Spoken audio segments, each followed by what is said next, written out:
ಎಲ್ಲರಿಗೂ ನಮಸ್ಕಾರ ವೀಕ್ಷಕರೇ.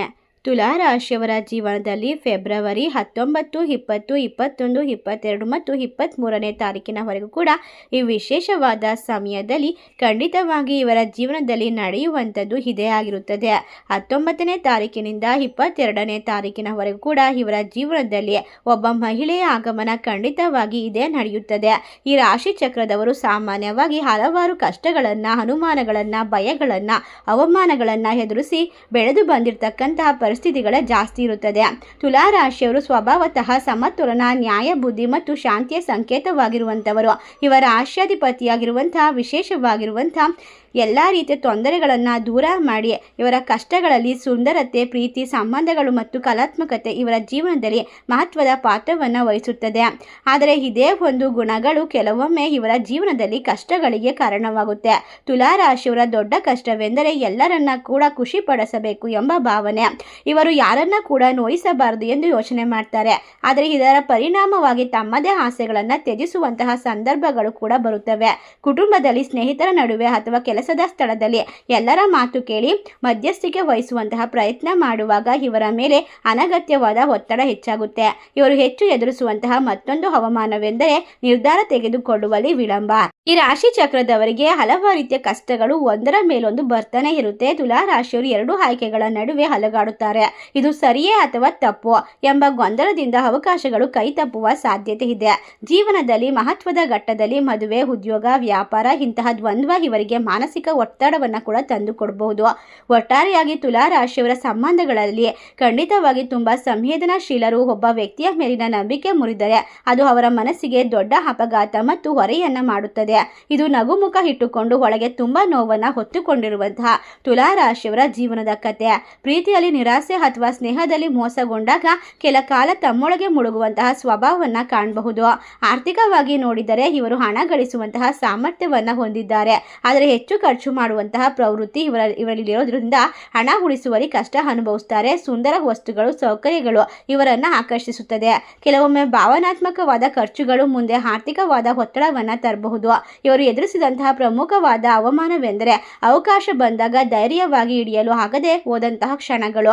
ಆತ್ಮವಿಶ್ವಾಸದ ಕೊರತೆ ಇಲ್ಲದಿದ್ದರೂ ಕೂಡ ಕೆಲವೊಮ್ಮೆ ಇವರ ಅಭಿಪ್ರಾಯ ಹೆಚ್ಚು ಪ್ರಭಾವವನ್ನು ಬೀರುತ್ತದೆ. ಇದರಿಂದಾಗಿ ತಾವು ಬಯಸಿದಂತಹ ದಾರಿಯಲ್ಲಿ ನಡೆಯಲು ವಿಳಂಬವಾಗುತ್ತದೆ. ಒಟ್ಟಾರೆಯಾಗಿ ತುಲಾ ರಾಶಿಯವರ ಶಕ್ತಿ ಏನೆಂದರೆ ಸಮತೋಲನವನ್ನು ಮತ್ತೆ ಕಂಡುಕೊಳ್ಳುವಂತಹ ಸಾಮರ್ಥ್ಯ. ಎಷ್ಟೇ ಕಷ್ಟ ಬಂದರೂ ಕೂಡ ಅವರು ಪರಿಸ್ಥಿತಿಯನ್ನು ಶಾಂತವಾಗಿ ವಿಶ್ಲೇಷಿಸಿ ಸರಿಯಾದ ಮಾರ್ಗ ಹುಡುಕುತ್ತಾರೆ. ಇವರ ಜೀವನದಲ್ಲಿ ಕಷ್ಟಗಳು ಬರೋದೇ ಇವರನ್ನ ಒಳಗಿನಿಂದ ಬಲಿಷ್ಠರನ್ನಾಗಿ ಮಾಡೋದಕ್ಕೆ. ಒಟ್ಟಾರೆಯಾಗಿ ಮನಸ್ಸಿನ ಶಾಂತಿಗಾಗಿ ನಿಯಮಿತವಾದ ಧ್ಯಾನವನ್ನ ಮಾಡಬೇಕು, ದೇವರ ಆರಾಧನೆಯನ್ನ ಮಾಡಬೇಕು. ಸಕಾರಾತ್ಮಕ ಚಿಂತನೆ ಇವರಿಗೆ ತುಂಬಾ ಸಹಾಯ ಮಾಡುತ್ತದೆ. ವಿಶೇಷವಾಗಿ ಶುಕ್ರವಾರದ ದಿನದಂದು ದೀಪ ಹಚ್ಚೋದು ಲಕ್ಷ್ಮೀ ದೇವಿಯ ಕೃಪೆಗೆ ಪಾತ್ರರಾಗೋಕೆ ಸಹಾಯ ಮಾಡುತ್ತೆ. ತುಲಾ ರಾಶಿಯವರ ಜೀವನದಲ್ಲಿ ಸಂಬಂಧಗಳಲ್ಲಿ ಸ್ಪಷ್ಟತೆ ಮತ್ತು ಹಣಕಾಸಿನಲ್ಲಿ ನಿಯಂತ್ರಣ ಇಟ್ಟರೆ ಖಂಡಿತ ಜೀವನ ಇನ್ನಷ್ಟು ಅದ್ಭುತವಾಗುತ್ತೆ. ತುಲಾ ರಾಶಿಯವರ ಜೀವನದಲ್ಲಿ ಕಷ್ಟಗಳು ಬಂದರೂ ಕೂಡ ಅದು ಶಾಶ್ವತವಾಗಿರೋದಿಲ್ಲ. ಪ್ರತಿಯೊಂದು ಸಂಕಷ್ಟ ಇವರಿಗೆ ಪಾಠ ಕಲಿಸಿ ಮುಂದೆ ಹೋಗುತ್ತದೆ. ಸಮತೋಲನವೇ ಇವರ ಶಕ್ತಿ. ಅದನ್ನು ಉಳಿಸಿಕೊಂಡರೆ ಯಾವ ಅನುಮಾನಗಳು ಕೂಡ, ಅವಮಾನಗಳು ಕೂಡ ಬಂದರೂ ಎದುರಿಸುವಂತಹ ಸಾಮರ್ಥ್ಯ ಇವರಿಗೆ ಇರುತ್ತದೆ. ತುಲಾ ರಾಶಿಯವರು ಕಷ್ಟಗಳಿಂದ ಕುಗ್ಗುವವರಲ್ಲ, ಅವುಗಳಿಂದ ಕಲಿತು ಮತ್ತಷ್ಟು ಪಾಠಗಳನ್ನು, ವಿಶೇಷವಾಗಿ ಹೊಳಪನ್ನು ಪಡೆದುಕೊಳ್ತಾರೆ. ಸಮತೋಲನವೇ ಇವರ ಅಸ್ತ್ರ, ಶಾಂತಿಯ ಇವರ ಶಕ್ತಿ, ನ್ಯಾಯ, ಬುದ್ಧಿ, ಬೆಳಕಿನ ಇವರ ಬದುಕನ್ನು ಮತ್ತೆ ಹರಳಿಸುತ್ತದೆ. ಒಟ್ಟಾರೆಯಾಗಿ ಫೆಬ್ರವರಿ ತಿಂಗಳು ಇವರಿಗೆ ನಿರ್ಣಾಯಕವಾದ ಸಮಯವಾಗಿರೋದ್ರಿಂದ ಫೆಬ್ರವರಿ 19ರಿಂದ 23ನೇ ತಾರೀಕಿನವರೆಗೂ ಕೂಡ ಇವರು ಖಂಡಿತವಾಗಿ ಜೀವನದಲ್ಲಿ ಯಶಸ್ಸನ್ನು ಮತ್ತು ಸಮೃದ್ಧಿಯನ್ನು ಬರಮಾಡಿಕೊಳ್ತಾರೆ. ಎಲ್ಲ ರೀತಿಯ ಸಮಸ್ಯೆಗಳಿಂದ ಶಾಶ್ವತವಾದ ಪರಿಹಾರವನ್ನು ಪಡೆದುಕೊಳ್ಳೋದಕ್ಕೆ ಇವರ ಜೀವನಕ್ಕೆ ಒಬ್ಬ ವಿಶೇಷವಾದ ಮಹಿಳೆಯ ಆಗಮನವಾಗುತ್ತೆ. ಖಂಡಿತವಾಗಿ ಫೆಬ್ರವರಿ ತಿಂಗಳು ಸಾಮಾನ್ಯವಾಗಿ ಭಾವನೆಗಳ ಚಳಿಗಾಲದಂತೆ ಕಾಣಿಸಿದರೂ ತುಲಾ ರಾಶಿಯವರಿಗೆ ಇದು ಹೊಸ ಪರಿಚಯಗಳ ದ್ವಾರ ತೆರೆಯುವಂತಹ ಸಮಯವಾಗಿರುತ್ತೆ. ಈ ಸಮಯದಲ್ಲಿ ಇವರ ಜೀವನಕ್ಕೆ ಪ್ರವೇಶ ಮಾಡುವ ಮಹಿಳೆ ಸಾಮಾನ್ಯ ವ್ಯಕ್ತಿಯಾಗಿರೋದಿಲ್ಲ. ಅವಳು ಬುದ್ಧಿವಂತಿಕೆ, ಶಾಂತ ಸ್ವಭಾವ ಮತ್ತು ಸ್ಪಷ್ಟವಾದ ಆಲೋಚನೆಗಳನ್ನು ಹೊಂದಿರಬಹುದು. ತುಲಾ ರಾಶಿಯವರ ಮನಸ್ಸಿನಲ್ಲಿ ಇತ್ತೀಚೆಗೆ ಇದ್ದ ಗೊಂದಲ ನಿವಾರಣೆಯಾಗುತ್ತದೆ. ಭಾವನಾತ್ಮಕ ಒತ್ತಡಕ್ಕೆ ಅವಳು ಬಂದು ಮಾರ್ಗದರ್ಶಕಳಾಗಿ ಪರಿಣಮಿಸಬಹುದು. ಆರಂಭದಲ್ಲಿ ಇದು ಕೇವಲ ಸ್ನೇಹವಾಗಿರಬಹುದು, ಆದರೆ ಆ ಸ್ನೇಹದಲ್ಲಿ ಮಧ್ಯದಲ್ಲಿ ಪರಸ್ಪರ ಗೌರವ ಮತ್ತು ನಂಬಿಕೆ ಗಾಢವಾಗುತ್ತಾ ಹೋಗುತ್ತದೆ. ಆ ಮಹಿಳೆಯ ಆಗಮನದಿಂದ ಮೊದಲ ಬದಲಾವಣೆ ಮನಃಶಾಂತಿ. ತುಲಾ ರಾಶಿಯವರು ಸಾಮಾನ್ಯವಾಗಿ ಎಲ್ಲರ ಮನ ಗೆಲ್ಲಲು ಪ್ರಯತ್ನಿಸುವಂತವರು. ಆದರೆ ಈ ಮಹಿಳೆ ಅವರಿಗೆ ನೀನು ನಿನ್ನನ್ನು ಮೊದಲು ಪ್ರೀತಿಸಬೇಕು ಎಂಬ ಪಾಠವನ್ನು ಕಲಿಸುತ್ತಾರೆ. ಅವರ ಮಾತುಗಳಲ್ಲಿ ಸ್ಪಷ್ಟತೆ ಇರುತ್ತದೆ. ಅವಳು ನೇರವಾಗಿ ಹೇಳುವಂತಹ ಗುಣವನ್ನು ಹೊಂದಿರ್ತಾಳೆ. ಇದರಿಂದಾಗಿ ತುಲಾ ರಾಶಿಯವರು ತಮ್ಮ ಜೀವನದ ದಿಕ್ಕನ್ನು ಸ್ಪಷ್ಟವಾಗಿ ನೋಡಲು ಪ್ರಾರಂಭಿಸುತ್ತಾರೆ.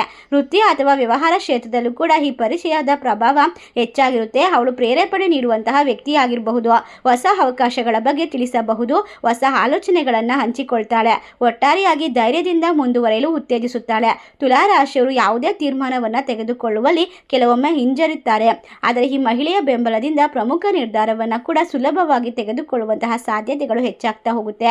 ಒಟ್ಟಾರೆಯಾಗಿ ತುಲಾ ರಾಶಿಯವರು ಇಲ್ಲಿಯವರೆಗೂ ಪಟ್ಟಂತಹ ಕಷ್ಟ ಕಣ್ಣೀರುಗಳಿಗೆ ದೇವರು ಒಂದು ಪ್ರತಿ ಉತ್ತರವನ್ನು ತಿಳಿಸಿದ್ದಾರೆ. ಒಬ್ಬ ಮಹಿಳೆಯ ಮೂಲಕ ಕುಟುಂಬದ ವಿಚಾರದಲ್ಲಿ ಬದಲಾವಣೆ ಕೂಡ ಕಾಣಬಹುದು. ತುಲಾ ರಾಶಿಯವರು ತಮ್ಮ ಮನಸ್ಸಿನ ನೋವನ್ನು ಒಳಗೆ ಇಟ್ಟುಕೊಳ್ತಾರೆ. ಆದರೆ ಆ ಮಹಿಳೆ ಅವರ ಭಾವನೆಗಳನ್ನು ಕೇಳಿ ಅರ್ಥ ಮಾಡಿಕೊಂಡು ಸರಿಯಾದ ಸಲಹೆಯನ್ನು ನೀಡ್ತಾಳೆ. ಇದರ ಫಲವಾಗಿ ಮನೆಯಲ್ಲಿ ವಾತಾವರಣ ಸುಧಾರಿಸುತ್ತದೆ. ಸಂಬಂಧಗಳು ಮತ್ತಷ್ಟು ಗಟ್ಟಿಯಾಗುತ್ತದೆ. ಆರ್ಥಿಕವಾಗಿ ಕೂಡ ಒಳ್ಳೆಯ ಬೆಳವಣಿಗೆ ಸಂಭವಿಸಬಹುದು. ಅವಳ ಪ್ರೇರೇಪಣೆಯಿಂದ ತುಲಾ ರಾಶಿಯವರು ತಮ್ಮ ಖರ್ಚುಗಳನ್ನು ನಿಯಂತ್ರಿಸಿ ಉಳಿತಾಯದ ಬಗ್ಗೆ ಯೋಚಿಸಬಹುದು. ಹೊಸ ಯೋಜನೆಗಳು ಅಥವಾ ಹೂಡಿಕೆಗಳ ಬಗ್ಗೆ ಚಿಂತನೆ ಶುರುವಾಗಬಹುದು.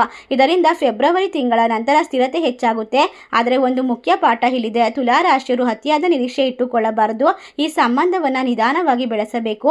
ಪರಸ್ಪರ ಗೌರವ, ಸ್ಪಷ್ಟ ಸಂಭಾಷಣೆ ಮತ್ತು ಸಹನೆ ಇದ್ದರೆ ಮಾತ್ರ ಇದು ದೀರ್ಘಕಾಲದವರೆಗೆ ಬಾಳಿಕೆ ಬರುತ್ತದೆ. ಕೊನೆಯವರೆಗೂ ಹೇಳೋದಾದರೆ ಖಂಡಿತವಾಗಿ ಫೆಬ್ರವರಿ ತಿಂಗಳು ಆಗುವಂತಹ ಬದಲಾವಣೆ ತುಲಾ ರಾಶಿಯವರ ಜೀವನ ಪೂರ್ತಿ ನಡೆಯುವಂತಹ ವಿಶೇಷವಾದ ಸಂಘರ್ಷದ ಹೋರಾಟದ ಕೊನೆಯ ಅಂತಿಮ ತೀರ್ಮಾನವಾಗಿರುತ್ತದೆ. ಇದನ್ನು ಸರಿಯಾದ ರೀತಿಯಲ್ಲಿ ತೆಗೆದುಕೊಂಡಾಗ ಮಾತ್ರ ಅವರ ಜೀವನ ಅದ್ಭುತವಾಗಿರುತ್ತೆ. ಈ ಮಹಿಳೆಯ ಆಗಮನ ತುಲಾ ರಾಶಿಯವರ ಜೀವನದಲ್ಲಿ ಹೊಸ ಅಧ್ಯಾಯವನ್ನು ಪ್ರಾರಂಭಿಸುವಂತಹ ಸಾಧ್ಯತೆ ಇದೆ. ಇದು ಕೇವಲ ಪ್ರೀತಿಯ ಕಥೆಯಲ್ಲ, ಆತ್ಮವಿಶ್ವಾಸ, ಮನಃಶಾಂತಿ ಮತ್ತು ಪ್ರಗತಿಯ ಮಾರ್ಗವೂ ಆಗಿರಬಹುದು. ಸಮತೋಲನವನ್ನು ಉಳಿಸಿಕೊಂಡು ಮನಸ್ಸನ್ನು ತೆರೆದಿಟ್ಟರೆ ಈ ಪರಿಚಯ ಜೀವನವನ್ನು ಸಕಾರಾತ್ಮಕವಾಗಿ ರೂಪಿಸಬಹುದು. ಒಟ್ಟಾರೆಯಾಗಿ ಒಬ್ಬ ವ್ಯಕ್ತಿಯ ಆಗಮನವೇ ಕೆಲವೊಮ್ಮೆ ವಿಧಿಯ ತಿರುವಾಗಿರುತ್ತದೆ. ತುಲಾ ರಾಶಿಯವರಿಗೆ ಈ ಫೆಬ್ರವರಿ ಹೊಸ ತಿಂಗಳ ಬೆಳಕಿನ ಆರಂಭವಾಗಬಹುದು. ನಂಬಿಕೆ ಮತ್ತು ಸಹನೆ ಇದ್ದರೆ ಖಂಡಿತವಾಗಿ ಬದಲಾವಣೆ ಆಶೀರ್ವಾದವಾಗುತ್ತದೆ. ಸಮತೋಲನದ ಹಾದಿಯಲ್ಲಿ ನಡೆದರೆ ಸಂತೋಷವು ಶಾಶ್ವತವಾಗುತ್ತದೆ. ಈ ರಾಶಿ ಚಕ್ರದವರಿಗೆ ಇರ್ತಕ್ಕಂತಹ ಪ್ರತಿಯೊಂದು ಕಷ್ಟ, ಅನುಭವಿಸಿದಂತಹ ನೋವು, ಕಣ್ಣೀರು, ಎಲ್ಲ ರೀತಿಯ ತೊಂದರೆಗಳಿಗೂ ಕೂಡ ಶಾಶ್ವತವಾದ ಪರಿಹಾರವನ್ನು ಆ ದೇವರು ಸ್ಪಷ್ಟವಾಗಿ ತಿಳಿಸುತ್ತಿದ್ದಾರೆ. ಖಂಡಿತವಾಗಿ ಸಮಯದಲ್ಲಿ ಜೀವನದಲ್ಲಿ ಯಶಸ್ಸನ್ನು ಪಡೆಯಲು ತಮ್ಮ ಸಹಜ ಶಕ್ತಿಯನ್ನು ಸರಿಯಾಗಿ ಬಳಸಿಕೊಳ್ಬೇಕು. ನಿಮ್ಮ ಅಧಿಪತಿಯಾಗಿರುವಂತಹ ಶುಕ್ರ ಪ್ರೀತಿ ಮತ್ತು ಆಕರ್ಷಣೆ, ಸಂವಹನ ಮತ್ತು ಸಮತೋಲನದ ದೊಡ್ಡ ಬಲವಾಗಿರುತ್ತಾರೆ. ಆದ್ದರಿಂದ ಕೆಲವೊಮ್ಮೆ ಈ ಗುಣಗಳು ನಿಮಗೆ ನಿರ್ಧಾರಹೀನತೆ ಮತ್ತು ಹೆಚ್ಚು ಯೋಚನೆಗೆ ಕಾರಣವಾಗಬಹುದು. ಯಶಸ್ಸನ್ನು ಪಡೆದುಕೊಳ್ಳಲು ಆ ವ್ಯಕ್ತಿಯ ಒಂದು ವಿಶೇಷವಾದ ಸ್ವಭಾವವನ್ನು ನೀವು ಕೂಡ ಕಲಿತುಕೊಳ್ಬೇಕು. ಅವಕಾಶಗಳು ಬಂದಾಗ ಹೆಚ್ಚು ಯೋಚನೆ ಮಾಡದೆ, ತಡ ಮಾಡದೆ ಅವನ್ನು ಕಾರ್ಯವಾಗಿ ನಿರ್ವಹಿಸಿಕೊಳ್ಳುವಂತಹ ಸಾಮರ್ಥ್ಯವನ್ನು ಪಡಿಕೊಳ್ಬೇಕು. ಪರಿಪೂರ್ಣವಾಗಿರುವಂತಹ ಅವಕಾಶಕ್ಕಾಗಿ ಕಾಯದೆ ಲಭಿಸುವಂತಹ ಆಯ್ಕೆಯನ್ನು ಸ್ವೀಕರಿಸಿ ಮುಂದುವರಿಯಬೇಕು. ಖಂಡಿತವಾಗಿ ಈ ಸಂದರ್ಭದಲ್ಲಿ ನೀವು ದೃಢಾತ್ಮಕವಾಗಿರುವಂತಹ ನಿಶ್ಚಯಗಳನ್ನು, ಗುರಿಗಳನ್ನು ಹೊಂದಿರೋದು ಮತ್ತು ಬರೆಯೋದನ್ನು ನಿಮ್ಮ ಜೀವನದಲ್ಲಿ ಪ್ರತಿಯೊಂದು ಕೂಡ ಮಾಡುವಂತಹ ಯಶಸ್ಸಿನ ದಾರಿ ತೆರೆದುಕೊಳ್ಳುವುದಕ್ಕೆ ಸಹಾಯ ಮಾಡುತ್ತೆ. ತುಲಾ ರಾಶಿಯವರ ಯಶಸ್ಸಿನ ಗುಟ್ಟು ಸಮತೋಲನ, ಸ್ಪಷ್ಟ ನಿರ್ಧಾರ, ಆತ್ಮವಿಶ್ವಾಸ. ನಿಮ್ಮ ಶಾಂತಿ, ನಿಮ್ಮ ಶಕ್ತಿ, ನಿಮ್ಮ ನ್ಯಾಯಬುದ್ಧಿ, ನಿಮ್ಮ ದಾರಿ, ನಿಮ್ಮ ಧೈರ್ಯ ನಿಮ್ಮ ಗೆಲುವಾಗುತ್ತದೆ. ಎಲ್ಲರನ್ನ ಖುಷಿಪಡಿಸಲು ಪ್ರಯತ್ನಿಸುವ ಬದಲು ಅಗತ್ಯವಿದ್ದಾಗ, ಇಲ್ಲದಿದ್ದಾಗ ಎಂದು ಹೇಳಲು ಕಲಿಯಬೇಕು. ಇದು ನಿಮ್ಮ ಸಮಯ ಮತ್ತು ಶಕ್ತಿಯನ್ನು ಉಳಿಸುತ್ತದೆ. ನಿಮ್ಮ ಜೀವನದಲ್ಲಿ ಯಾವುದು ಸರಿ, ಯಾವುದು ತಪ್ಪು ಎಂಬ ಸ್ಪಷ್ಟವಾದ ಮಾಹಿತಿಯನ್ನು ತಿಳಿಸಿಕೊಡುತ್ತೆ. ಒಟ್ಟಾರೆಯಾಗಿ ತುಲಾ ರಾಶಿಯವರ ಜೀವನದಲ್ಲಿ ಈಗ ಬರ್ತಿರ್ತಕ್ಕಂಥ ಹೊಸ ಮಹಿಳೆಯಿಂದ ನಿಮ್ಮ ಜೀವನದ ದಿಕ್ಕು ಬದಲಾಗುತ್ತೆ. ನಿಮ್ಮ ಜೀವನದಲ್ಲಿ ನೀವು ತೆಗೆದುಕೊಳ್ಳುವಂತಹ ನಿರ್ಧಾರಗಳು ಸ್ಪಷ್ಟವಾಗ್ತಾ ಹೋಗುತ್ತೆ. ಇದನ್ನು ದೇವರು ಕೊಟ್ಟಂತಹ ಕೊನೆಯ ಅವಕಾಶ ಎಂದು ಭಾವಿಸಿ ಪ್ರತಿಯೊಂದು ಹೆಜ್ಜೆಯನ್ನು ಸ್ಪಷ್ಟವಾದ ಮತ್ತು ಯಶಸ್ಸಿನ ಕಡೆಗೆ ಇಡೋದು ನಿಮ್ಮ ಕೈಯಲ್ಲಿರುವಂತಹ ಅದೃಷ್ಟ. ಸಂಪೂರ್ಣವಾಗಿ ಇದನ್ನು ಬಳಸಿಕೊಳ್ಳಿ. ನಿಮ್ಮ ಜೀವನವನ್ನು ಬಂಗಾರ ಮಾಡಿಕೊಳ್ಳಿ ಅಂತ ಹೇಳ್ತಾ, ಈ ಮಾಹಿತಿ ನಿಮಗೆಲ್ಲ ಇಷ್ಟವಾಗಿದ್ರೆ ನಿಮ್ಮ ಫ್ರೆಂಡ್ಸ್ ಆ್ಯಂಡ್ ಫ್ಯಾಮಿಲಿಗೆ ಶೇರ್ ಮಾಡಿ. ನಮ್ಮ ಚಾನಲ್ಗೆ ಸಬ್ಸ್ಕ್ರೈಬ್ ಮಾಡಿ. ಸರ್ವೇ ಜನ ಸುಖಿನೋ ಭವಂತು. ಧನ್ಯವಾದಗಳು.